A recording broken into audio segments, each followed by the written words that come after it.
Alright, so the riots are ongoing, and they're at a pretty insane height at this point, and I think this is yet another lost opportunity. There's no leadership, no guidance, no nothing to direct the justifiable anger and frustration people have.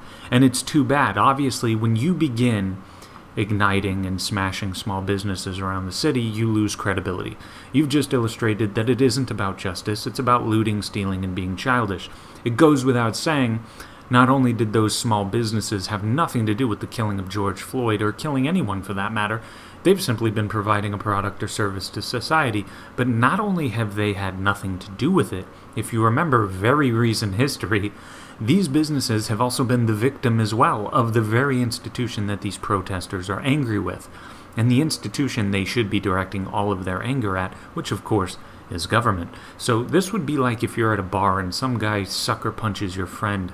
So in order to defend your friend, you then punch your other friend too. It's about as coherent as that. Unless you were just looking for an excuse to punch someone, then it does make sense, perfect sense. George Floyd has little to nothing to do with this anymore. He was the spark that ignited a fire that had been accumulating a lot of deadwood and undergrowth for a long time now.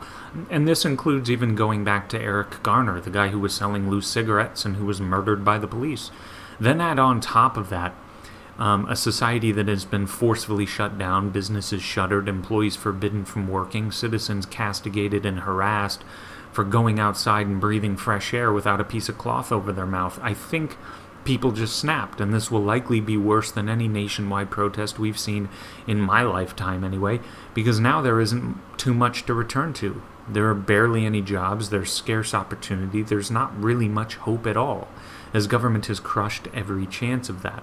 So it's odd because the mayor of Minneapolis said these protests are no longer in any way related to the murder of George Floyd. And he's absolutely correct in an odd way, because if these protests had anything to do with George Floyd at this point, it would be the godforsaken institution that the mayor himself is a part of that would be the focal point of all outrage. So it's kind of like he's saying, well, they're not vandalizing and destroying just government property, and that's who's responsible for all this, so this must not be about the guy that a government employee murdered. So the whole thing is just ridiculous, and it's situations like these that make me think about some of the conversations I've had in the past, and even in just the past month, I've had a few debates about public versus private, which is worse, government or business.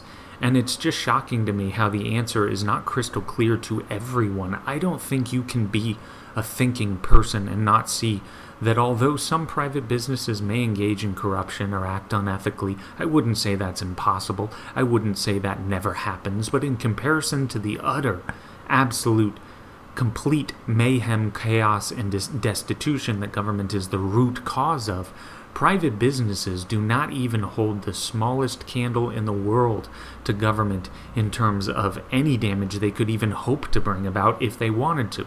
They're not just not in the same ballpark. They're not even in the same universe. It's government that murdered innocent people. It's government that shut down the economy and shut down businesses, which has led to food shortages and foreboding meat shortages that everyone's worrying about now. It's government that has put laws on the books that turned innocent, peaceful, decent people into people who are being looked at by police as unlawful. And well, when peaceful people are being unlawful for doing perfectly peaceful things, you've got a bad law, and it should be erased from the books. This has nothing to do with private businesses, just like these protests now have nothing to do with wanting anything resembling real justice. But that's all for now. Like, subscribe, share this video, and take it easy.